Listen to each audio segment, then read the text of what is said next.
Magandang araw mga master. Dahil linggo ngayon at wala ring pasok sa trabaho, nagsimba muna ako.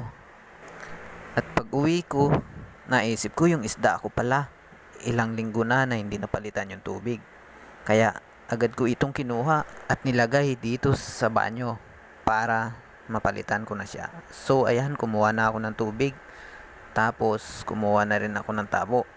Ayan, lilinisan ko muna yung paglalagyan, paglilipatan ko ng isda. Tapos, kinuha ko na rin yung Lucky Bamboo. Yan pala yung nagsisilbing magiging oxygen ng aking isda. So, ayan, kinuha ko na yung isda.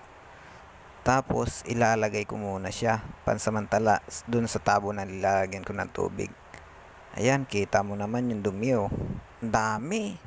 Sobrang dumi mga master kasi ilang linggo na ata hindi ko napalitan.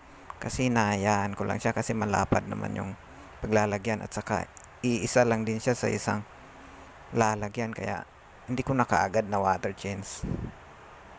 Sana tumagal to mga master at sana maparami ko pag nabilihan ko ng babae para mag-breed.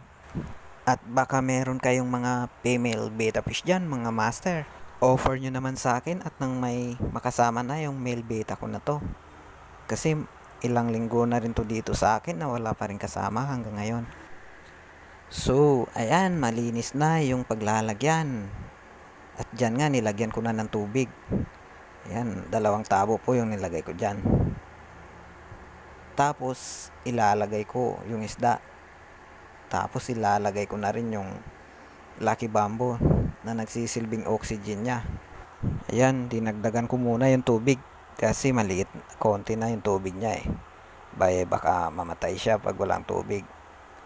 Ayan, nalagay ko na siya. Kaya hanggang dito na lang. Bye-bye!